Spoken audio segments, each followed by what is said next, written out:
Good afternoon, everyone. Thank you so much for the turnout. I appreciate it. And Becky is very brave giving the microphone to a London Irish woman, which is probably going to be a regret, but we'll see how we get on. So I'm following some notes because I have no memory recall, so don't be alarmed. But yeah, so basically, aircraft interiors is where policy becomes reality. So where innovation meets regulation, where commercial pressure meets passenger dignity, and where design decisions determine whether someone travels independently or does not travel at all. So accessibility in aviation is often described as a service issue, and today we're going to discuss as something much larger. We're going to talk about it being a design opportunity, a systems opportunity, a leadership opportunity, and a future-proofing opportunity. So as you may well know, there are over 1 billion disabled people in the world. Oh, I'm so excited, I can't contain myself. Honestly, I'm like this normally, which is most alarming. So, so over 1 million people, that's 1 in 5 of us, have a disability, and we are literally everywhere. And disability is a natural part of the human condition, and it's a significant and growing proportion of our world. So accessibility is yet often still considered to be the conversation after the layouts have been fixed, the budgets are constrained and the timeframes are locked. So we want to undo those things. So today we're asking, what would change if we embedded accessibility from day one rather than retrofit at the end? Because inclusion doesn't happen by accident, it happens by design. So I'll take a breath, she says, and introduce our panel. Oh my God, I'm going to say I'm shaking like the new Elvis, but I literally am. So we've got, in no particular order, I'm starting with Anna, because I'm very systems-oriented and going sequentially. So Anna Beatriz is with Iberia, and basically it joins us to offer insight into the customer experience, connects with the operational delivery and how they align in practice. I've got Hans-Gerhard Giesa from Airbus, and Hans, I've known for a long time, has deep experience in architecture, certification, and program decisions, which basically decide what happens in the cabin and what happens outside. I've got Melanie Anna to my left, Melanie Berry, from Vueling, and Melanie brings the operational experience and also the passenger expectations and making sure they blend seamlessly. And finally, I've got Tammo, by no means least, Tammo Bahns from Diehl Aviation, and where Tammo works on cabin systems and interiors to make sure they're designed and delivered in real-time real-time innovation, I've lost my place, delivered into real-time services, apologies, Tammo, and world-class airline operations. And Stephanie, I'm I'm terrible. They won't invite me back. So Stephanie represents Boeing, Stephanie Werner, and brings insight into how global aircraft programs balance innovation, certification, and customer requirements at scale. So that's our very esteemed panel today. I've got quite a few questions. I'm going to start with a relatively quick answer one, which is, what is one aspect of the aircraft interiors experience that has improved significantly in recent years, and what areas have we some way to go? So who would like to go for it? So if I may, from our perspective at Iberia, one of the things that we've seen improved a lot in the last couple of years is onboard mobility, and that was a basic request that we had. Now all of our aircraft are equipped with wheelchairs inside, so people with mobility disabilities can actually be more independent inside the cabin, and yes, that's very important. And the second one that it's very close to our heart is we developed together with some partners an app that's called Háblalo, which means like talk through it, for people that have hearing disabilities or people that have speech disabilities, and this has helped a lot of people feel more comfortable on board at check-in during their course through the airport, and that's something that's really important. We do think that there's still room to improve in lavatories on board, and we can still work on that design and make sure that we are able to improve that experience as well. But those are two things, Sure. the first two, that we feel that there's been a lot of advance, not only in ours, but in the industry as well. Thank you, Beatriz. And they're solid examples. Thank you. Anyone else like to follow? I would say, just to add, because we have exactly the same in Vueling, but we also actually have now people in our teams. Like a few years ago, there would have been nobody working within an airline looking at accessibility needs, what do we need to do. So we all now have people in our teams focused on that. And we also recognize that we're not experts. You know, there are many different accessibility needs. You don't have to be the expert, don't worry. Yeah, and we don't have all the answers, so we're working with partners like INOR, like Illunion, to really help us identify where the pain points are and what we need to do about it. So I think the fact that we're talking about it, that we're trying to improve it, we still have a very long way to go, as Bea said, but we're definitely on the right path, and it has everybody's attention. Everybody is very focused and talking about it. I'm going to take one more answer and then I'm going to move on to my next question. So does anyone else like to say a word on this one? If not, I'm happy to move ahead. Maybe I could just add, and also for us as a supplier, it's now really at the forefront, and it's a strategic topic. So sorry, Tammo. There's like with all products we develop, which are customer facing, accessibility is a core topic when we start developing something. It's not something that's tagged on at the end. We start really from the beginning considering accessibility. Yeah, I appreciate that. Getting in early makes me super happy. Thank you. And I'm sorry about the audio, slightly lively. So my first question is, if it says... One point to add, because I think this is really important, that what really improved is the awareness in our industry. So we see such a big change. It's much more in focus, and we see a lot of innovations coming. Thank you, Hans. I appreciate that. Okay, so if accessibility in aircraft interiors was treated as a core design rather than a service layer, what would need to change in how your organizations approach design, development, and delivery? I'm happy to take that one on first. Sure. So what needs to change is really centering people with lived experience, people that have disabilities. As Melanie said, we're not all the experts, so we need to bring people that can tell us what they really need to have solved. And also bringing the collaboration in early, industry collaboration. I'm excited to share that between Boeing and Airbus, we've been collaborating for the last 14 plus months on creating recommendations for a standard for tactile placards. Currently, there's no standard for iconography within the aircraft cabin, so we've been working on this together. We haven't shared it outside of our walls quite yet, and Hans could share a little bit more about what that is. I think this is really new, that we align our activities before we bring something in the market and just do it in advance. And we are doing this in the field of tactile placards, which will be an improvement for visually and blind and low vision people. And we are doing this, as Stephanie already said, by involving lived experience people. We are working with the community and want to provide a standard to our industry where we align shape, size, rise, the signs on the placards, that it's much easier for everybody to deal with that. And we are still in the phase to align it. And the idea is to make an industrial standard, and we will provide it to the SAE Committee on Accessibility.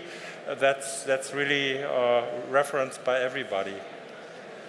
And as a supplier who then builds products for the both of you, I can't emphasize enough how important it is to have these standards so that we can base our developments on something. And how many hours I've spent in like workshops too, where we heard, please have similar or like the same placards. It's really a small thing, but such a core issue. So I think this is really important and a great thing you're doing. I appreciate you sharing that breaking news with us today. And I love a standard. I'm not going to lie. It just makes things so much more straightforward for everyone. So I appreciate that. Thank you. Okay, so my next one is, what would help raise the priority of accessibility in the design of aircraft interiors and services? Who would like to start with that one? Well, I would say that the fact that there are now regulations around accessibility, there is definitely a big focus, and all of us, the whole industry is talking about it and trying to work together to come up, well, now we know that you're working together, it's absolutely amazing, because that's exactly what we need to do, you know, to improve the situation, to make things more accessible for everybody, we need to work together, and we can't do everything, so we need to be able to prioritize, understand what's important, what is a nice to have moving forward. Yeah, I believe that up until now, the accessibility topic has come too late into the process, and that's a challenge because everything that you change in an aircraft takes a lot of time to change, and while you're thinking it, then there's already time passing by. So bringing the voice of the customer early into the process, into the design process, and not only aircraft interiors, but the entire process as you go through, from the sales perspective to the actual knowledge of what you can bring and not bring on board, and all of that, we need to take that into consideration. We've been working for the last 3 years with many organizations, but we're particularly proud of working with the Paralympic Association in Spain, and we have 3 or 4 very relevant athletes that are giving us a hard time every time that we think of a new process, a new design, and saying, how have you thought about this? And it's everything. It's mobility, it's people with sight disabilities, speech disabilities, all of these questions, as Mel was saying and you were saying before, we're not experts, we don't have to be. But making sure that you take the customer voice into consideration from the beginning, then that helps a lot, and that helps really put everything into perspective. You can't just be blindsided of looking at what you would live, is what everyone would live in this process. And we heard that a lot yesterday at the PEC as well, about involving the customer, literally even the earliest engagement for better outcome. Thank you. Yeah, I'd love to add one point here. Mel and Beatriz made some great points about regulation and collaborating with people with lived experience. It's also important to collaborate early. As just mentioned, things take a long time in our aviation industry, so if we collaborate early with each other as OEMs with airlines and suppliers, it really enables us to not only meet regulations, but also go beyond them in anticipation of regulations in the future. Exactly. And one quick note to add on regulations, we discussed this as panelists of, regulations can be great. However, we want to make sure that the regulators have the voices of people with lived experiences as well, so that there aren't any unintended consequences that end up rolling back accessibility for the community. So really important for all of the industry to come together to collaborate early. Yep, I'm all about unintended consequences being avoided. Thank you. Anything from yourselves? I think what is important is that accessibility is not that we add some features that cost money and that reduce the revenue. We need to find solutions that support the business of the airlines. And I will give you some examples. So in the field of lavatories, if you need a bigger lavatory, you can build or integrate a bigger lavatory, but you can also look for solutions to have only temporarily a bigger lavatory and keep the space in the cabin. Another example, or what is very helpful without the reduction of revenue space, is we make more use of the digital solutions. So because when we do not need to touch the interior of the aircraft, which is related to certification and so on, then it's much quicker and much easier to integrate. And what is also something that we should try to use more is to connect accessibility with business opportunities. So maybe some of you have seen the Airspace U Suite. We are a finalist here for the Crystal Cabin Award in the field of accessibility. And this is an example where we do exactly that, so to provide a space for a wheelchair in the cabin, but to offer opportunities for the airlines to use the space when no wheelchair use is on board, with family seating or a business area where you can provide more leg room to the people and so on. I think key is if you combine it in a way that everybody has a benefit out of that and not only dedicated persons. It's just the good thing, that's the amazing thing, we've only had the first morning here today, right? But we're just normalizing accessibility just for enhancing the passenger experience for everyone. But of course, it has a transformational impact for the disabled community. So just the things I've seen this morning are heartwarming. And the Crystal Cabin shortlist, I mean, that's 11 entries, and we've not had that before in this scale. So yeah, I appreciate that. Anything from Tammo? I can also say, it's really the point of working together. For example, what Hans just described is that we really work hard to build laboratory concepts where you can combine, for example, 2 laboratories to create more space. But it's not just the adding 2 laboratories together, it's also the details there. Having a ramp which is accessible, for example, for wheelchairs, having the right grip handles. We have in our space cube the center beam. We can remove that so that we have a wide opening that the wheelchair can actually drive into the laboratory without big problems. Those are the small details, I think, where we get better as an industry and find hopefully solutions which make the life easier for the people with accessibility needs. Yeah, it does benefit the vast majority of passengers, so I appreciate that. Okay, the question that I have next is possibly going to be answered by myself, but we'll see how we go. So it's basically, what is one assumption the industry still holds about passengers with accessibility needs that may be limiting better design?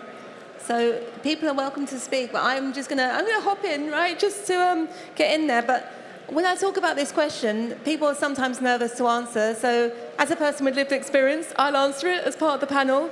So I'm basically here to say that, by normalizing these conversations, we're just recognizing that the world is an amazing, diverse place, right? And that the disabled community we're not homogenous, right? Everyone has got a completely different experience, even though we may live with the same condition, come from the same country or whatever it may be, but everyone's experience is literally unique, as with every other person on the planet. And it's just recognizing that human behavior, around disability, it's at a cultural level, it's political, it's behavior change. And I want to acknowledge, I know behavior change through my work takes decades often, and that's not what we want to hear often, but it's kind of in alignment with aviation because it takes a long time for change.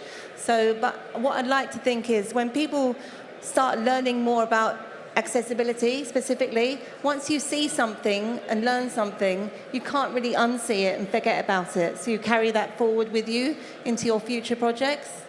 So I don't know if anyone wants to add anything to that, but it's just basically it's much about learning as unlearning, because we've all learned kind of things that are possibly incorrect about disability and inclusion, and it's kind of dropping those old beliefs and reinstalling the more accurate beliefs. Yeah, I'd love to add to that, Mary. When it comes to disability, I think one big misperception is that many people don't experience disability when, in fact, many may experience a disability on a temporary basis, whether they break a leg during a ski trip or whether they're having surgery. So it's something that can really affect all of us at any point in time.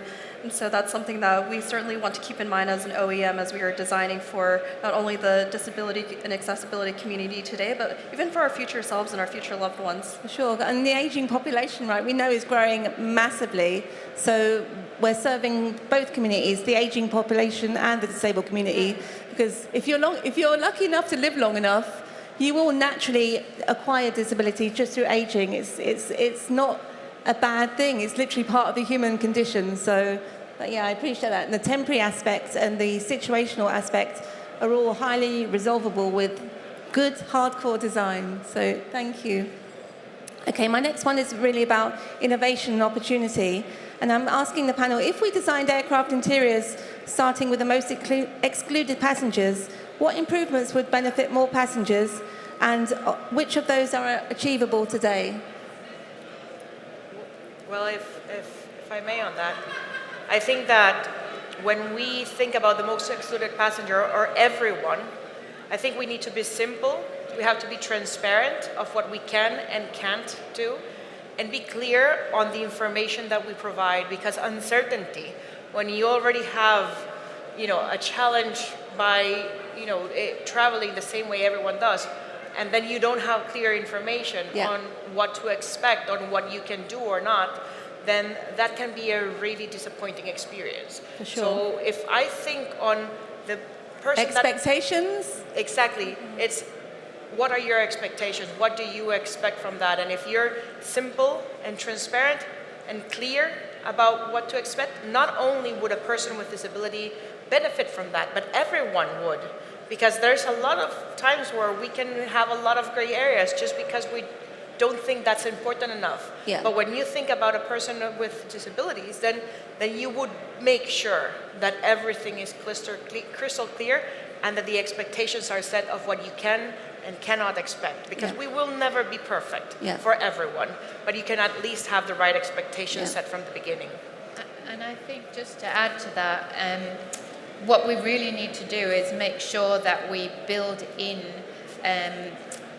the customers with accessibility needs in the design process from the beginning, because as we've already discussed, we are not qualified to make those decisions, and it's good that we involve people in the very, very beginning. When I was still in Iberia, we were looking at new seats, and we invited in a customer with his guide dog so that he could test the seat and see how, I mean, it was amazing for us at the time to see how the dog would sit under the seat. Yeah. Was there room for him? Was the bar in the right place?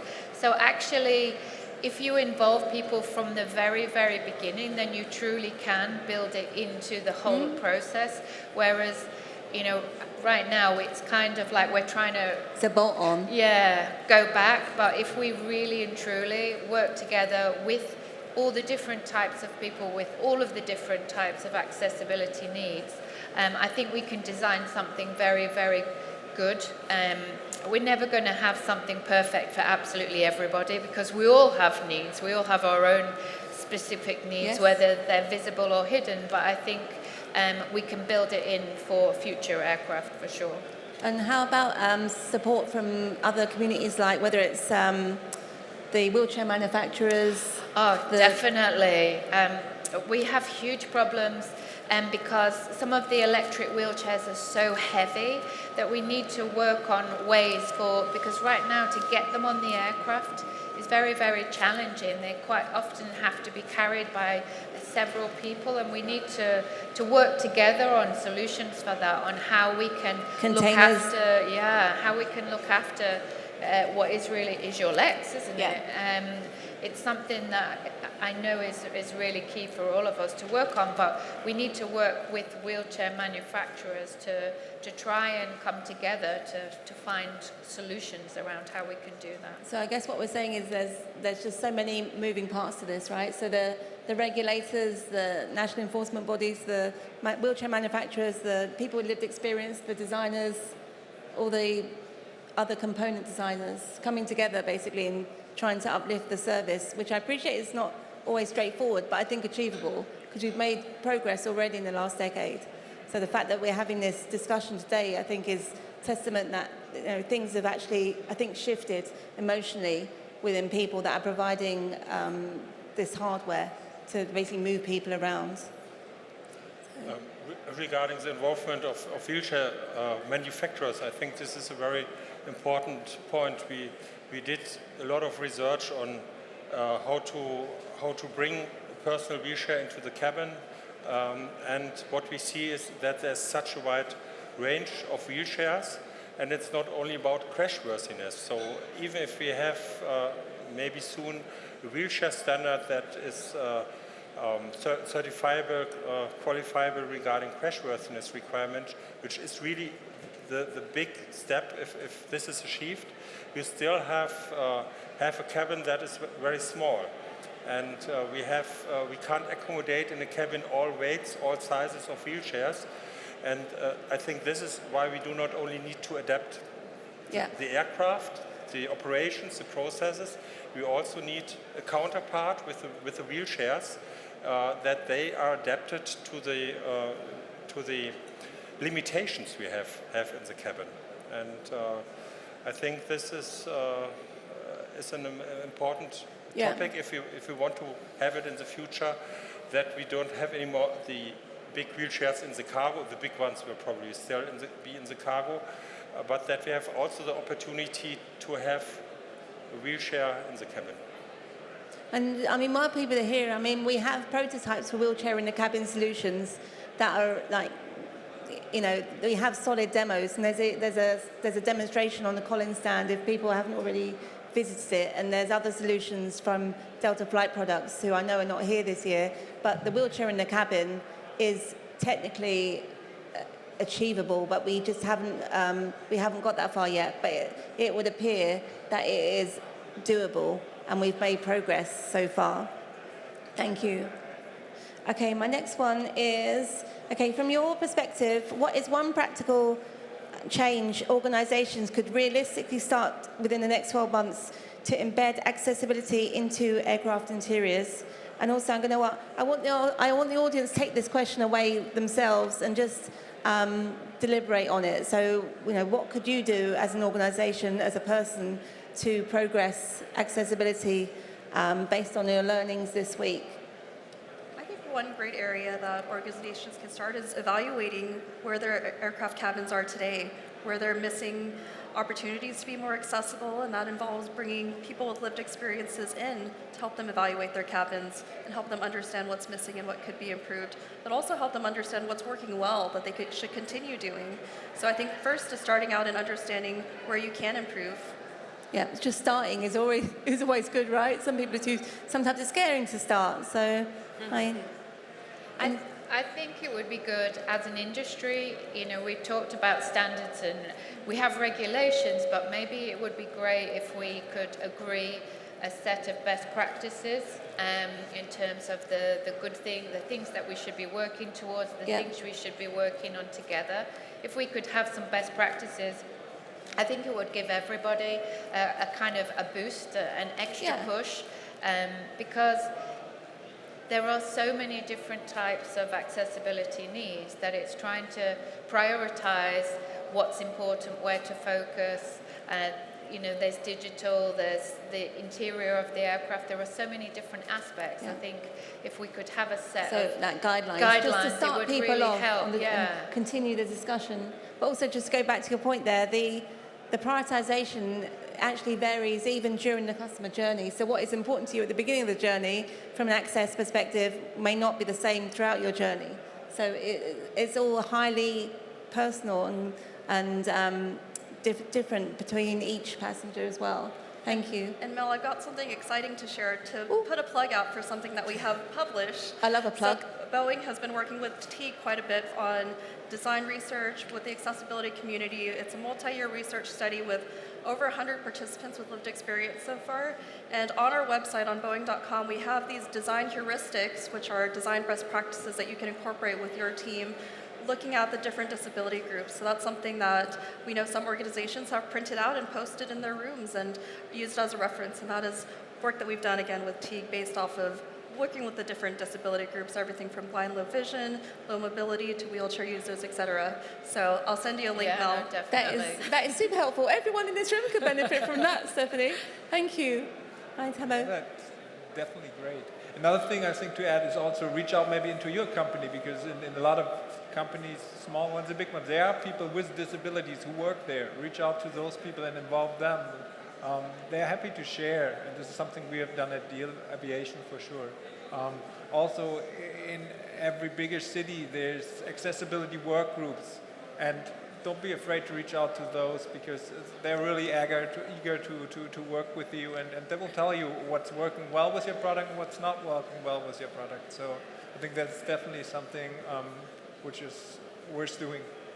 Yeah, I appreciate that. Disabled groups, we're literally everywhere and we want to participate and share our knowledge, so please do tap us up. But I appreciate also, I think you mentioned about just disabled employees participating, you know, through choice, not because they're the one disabled employee, they must participate in your access program, but it's just acknowledging that we have disabled people in our workplace and our workforce is already in aviation, and just to acknowledge that disabled people are part of our industry already. And I think, actually, while I'm doing it, I want to give a hat tip to our gender equality on this panel. So I meant to do that earlier. Thank you. Okay, in which case I shall move on. This is possibly, so I have a reflective question for the audience to take away. So I wanted to basically just plant a couple of seeds for you.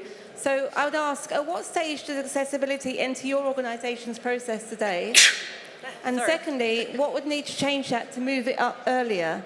So if you can put that in your pocket, maybe by the end of Wednesday or Thursday when you're going home, you might have some answers there and take some action away with you. Okay, so my last question is, looking ahead to AIX 2027 and beyond, what are you looking forward to seeing when it comes to accessibility? I just said I'd love to see a set of guidelines. I'd like us to work together to come up with something that we can all work towards. Okay, I can definitely help you all with that, don't worry. Perfect. I'll sign you up straight away. I would like to see, providers here of wheelchairs that are travel accessible, of different apps, of technology, of, different creative ways to address this. Not, just what we think, but actual solutions. Sure. And just on that point, Beatriz says that, so Unum Seating have got a software solution where someone uses their digital device, primarily a visually impaired person, to control their own seat. So if you haven't visited that already, then please check that out. But there's so many good things already here this week that, just seek them out. Thank you for reminding me. And I think that, if we get this right, and a lot of us have said, and you've said it a lot, is if we stop being afraid of addressing this issue and just have a normal, don't be scared. We're all normal conversation on exactly. that this is part of everyone's life, as you were saying at some point.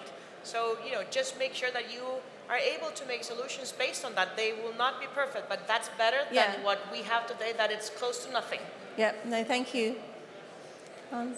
Yeah, we see a lot of promising concepts, innovative concepts, and I think we need to progress with this concept and make products out of them. This is probably for most of them not for next year, but what I want to see is progress on the concepts coming closer to the aircraft. Yeah, to fruition. Thank you. Yeah, and I can also say that I think we also, when thinking about accessibility, we can also say thank you to the accessibility community, because they make also the products better for everyone else. For example, I'm just thinking about like the TV, and I have closed captions. This was developed for the accessibility community, but everyone is using it right now. And I think if we think in that sense kind of about accessibility, we get another push. Yeah, and also a lot of the technology that we use today as just for our convenience actually came from the disabled community to serve a need historically. So your speech to text, your electric toothbrushes, these things were invented for disabled people to access, participate, but now they've been so normalized and absorbed into our regular culture that people don't even realize that they came out of an access need. Thank you. So I'm just going to wrap up here and say that, as we close, that one thing is clear, that the challenge isn't a lack of innovation, right? We've got super smart people here and back in our offices. It's when accessibility enters the process. So when it comes in late, it becomes constrained. And when it comes in early, it becomes a better design. So the future of aircraft interiors isn't just lighter or more premium, it is more accessible. And as we've said, inclusion doesn't happen by accident, it happens by design. So we have plenty of time. I'm just going to thank the panel before we take questions. So I want to thank Anna Beatriz for highlighting the customer experience. I want to thank Hans for grounding us in the aircraft architecture. I don't envy your job. And Melanie for anchoring us in operational reality. Stephanie for bringing the global program perspective. And Tammo for connecting the design with the delivery. So we have time for questions. If anyone would like to hit us up with anything, I'm going to say ask us anything. But I'm saying that's from my perspective, but I don't know how you guys feel about that. Well, my question for you is, what would you like to see next year? More contenders in the Crystal Cabin Awards. Okay. And so it becomes so natural, a normal part of our conversations that we don't even think it's like amazing anymore. Because every time I see something accessible and there's a solution or a design here, well, you saw me at the beginning, I am massively overstimulated because there's a lot of good things out there, But I want to get to a stage where this is just actual normal practice, and we're doing this, in our daily practice and daily behaviour, because accessibility is a habit. The same as every habit, you need to practice. So we just literally practice from today onwards and build on that. But thank you. Any questions? Let me have a little look. Oh, hi. Yeah, of course. Thank you. Becky Howes, In-Flight Media. I think rather than a question, I just want to ask each of you, making it ring already, what is the best innovation you have seen in the last 3 or 4 years, or concept, or something that's coming out of these conversations that have already begun to hit the market or the airline industry? Yeah. So there's a lot of good concepts, but some of them are quite a long way off due to certification, right? We know it takes a long time. So I've touched on the wheelchair and the cabin solutions, which is predominantly for a power wheelchair user to roll on, remain in their power chair and roll off the aircraft. Now, of course, that takes a lot of technical hurdles to complete before that can happen. But one of the simplest things I think I've mentioned already is the solution that is using software embedded into a existing seat, where it does transcription, translation, and you can call the attendant. So it's fundamentally for blind and visually impaired passengers. But that's my belief. It's available now. So go out and buy it, airlines. But there's lots of smaller things, like a decent aisle chair makes all the difference. So we need everyone to have an aisle chair on board, because believe it or not every aircraft carries an aisle chair, which becomes a major issue when you want to use the bathroom, right? So if we can make that absolutely standard, there are really good solutions now, way more than before, that we can take part of. Thank you. I'll pass that across. I would say that in our case, we're very proud of the development of the Háblalo app, which we've tested it with a lot of different customers. And the fact that you're able to communicate with anyone and everywhere, and not only in the airport, but in the aircraft or with another passenger, and just have a normalized experience, whereas in the past that could have been frustrating. And that's the main feedback that we've received from our passengers, is it used to be so frustrating just to ask for a cup of coffee.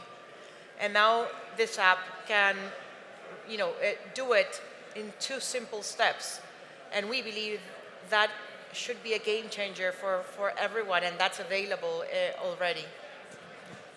And that's retaining your independence by utilizing that. Thank you. I'm very much impressed by the opportunities we see with the development of all the apps that are around and that are used. And we are not talking anymore mainly about wheelchair users. We are talking about all kinds of disabilities. And I think there was a lot of progress, and now it's up to us to connect them with our product, but they are partially also independently usable. And I think this is such a big step. Yeah. And we want to connect it better to our aircraft, but there is already a lot on the market where I have the impression it helps a lot. Yeah, and that's the thing, it's knowing what's out there, because like I say, we have things, and there's also, there's loads of good toilets here. If you want to go and visit some stands and see some accessible toilets, get in there, seriously. It's well worth checking them out. I'm obsessed with toilets, what can I say?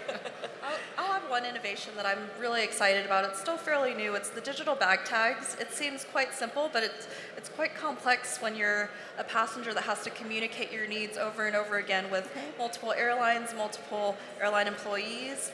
We've learned from the carrier that launched this recently that it has smoothed out the process, so you're not getting that fatigue of repeating yourself, reintroducing yourself, and reintroducing your chair. Wow, that sounds really cool. I like that. And I'll speak to you about that. Yeah, and then for us on the OEM side, it gives us information on the chairs that are being transported, so it can help us design for what are the majority use cases for chairs being transported. I love the container, I'm not going to lie. Thank you. Anyone else got any takeaways? In which case, anything? Oh, John, hi. Blake. John and Blake.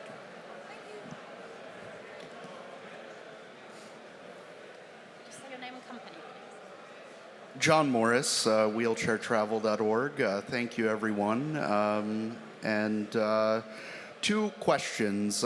First off, I've heard a lot about incorporating the viewpoints of disabled travelers from the beginning, but I'm curious what that actually means or looks like. So, for instance, a few years ago, I was the only wheelchair user here at AIX, and now I think we have 3 of us here, so that's exciting.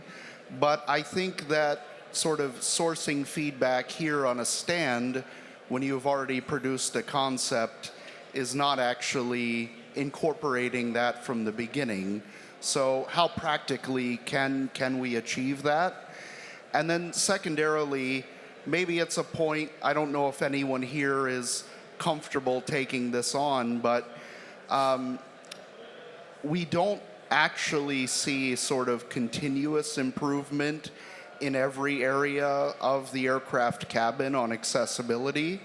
One area that I would point to is the premium cabin, business class, first class, is actually much less accessible to a traveler like me today than it was a decade ago. And that's because we're putting doors and walls and barriers in place of access to the seat. So how can we sort of move towards greater accessibility in those cabins when it seems like we've taken a step back? Thank you. Yeah, just what does it actually look like to incorporate the viewpoints of people from the beginning? And do you think it's too late to get that feedback here at AIX when we already have a concept for a product? I would love to jump in on this one if that's okay, Mel. So at Boeing, I'm really proud to share, I mentioned this at the beginning, that we are conducting a multi-year research study that has involved over 100 people with disabilities so far. We are calling it co-creation. We have acknowledged that maybe in the past, the way that design worked is we would create a solution, toss it over the fence and say, what do you think? We've solved all of your problems, and here you have solved none of my problems. My problem is actually over here. So by involving these participants with lived experience, many of whom have more than one disability early, they can help us, one, identify the problems and work through those solutions together. And again, we have a lot that we have done at Boeing, not a lot that we can share, including to address your second question on what do those other cabin classes look like when it comes to accessibility. I wish I could share more, but unfortunately we're not at that point yet. But that is an area that we are looking at because passengers that have disabilities don't want to just travel in economy, and we know that. And so we are looking at other areas. But from the Boeing standpoint, it's getting people with disabilities in early so that they can tell us, how can we solve this together instead of just having Boeing assume what the problem is and try to solve that. And AIX is certainly too late. We bring designs here that we have already worked through people that have disabilities, and they've given us feedback here. So by the time you see it at AIX, for example, we've already worked through a number of iterations in our co-creation workshops. But great question, John. Thank you for asking that. Yeah, if I can add for the first question mainly, at Iberia, we first mapped a 360 plan with an association that's called AENOR. This 360 plan covers practically everything that you can about disabilities, and then we've prioritized on that. And with that priorities, we're working with associations on regular basis, regular meetings on four different areas: mobility, people with sight disabilities, people with cognitive disabilities, and how do you say this in English? It's people that have issues with noise. Neurodivergent, thank you. So we're working very closely with these associations. They are experts in this area, and they are practically auditing every single part of our process all the time. And and this is something important, I think, we've made our culture, mainly our top culture and the top management, be really involved with this and really committed to doing something about it. Because when you sit down with someone and tells you your experience, the good and the bad and the ugly that they've gone through in your airline, you get a very different perspective incorporating that feedback into your daily processes. So you have to work closely with people that are experts, not in everything, but in specific things that you've decided to prioritize. And once you have that, then you can move into different areas. But you have to be really close on the specific issues that each type of person with disabilities have with your experience. Yeah, and I can add in maybe we've brought mock-ups, for example, to accessibility groups, so very early mock-ups to have them test them, critique them. We also brought, for example, our space cube to the mobility point at Hamburg Airport in an early stage, so that we really have travelers who are just passing by, everyday travelers, tested there, given us feedback, and also we then kind of followed them along from the accessibility point to into the plane to see really the whole journey. At Airbus, we have, of course, many colleagues who have a disability, and if we start a new concept, a new product, of course we involve them, and they are partially part of the team.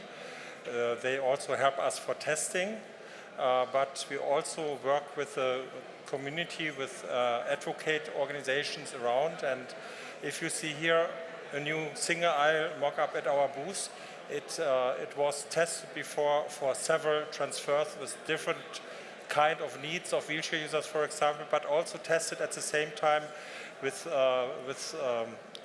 people with different needs. So because sometimes a handhold is very helpful for transfer, but blocks other things.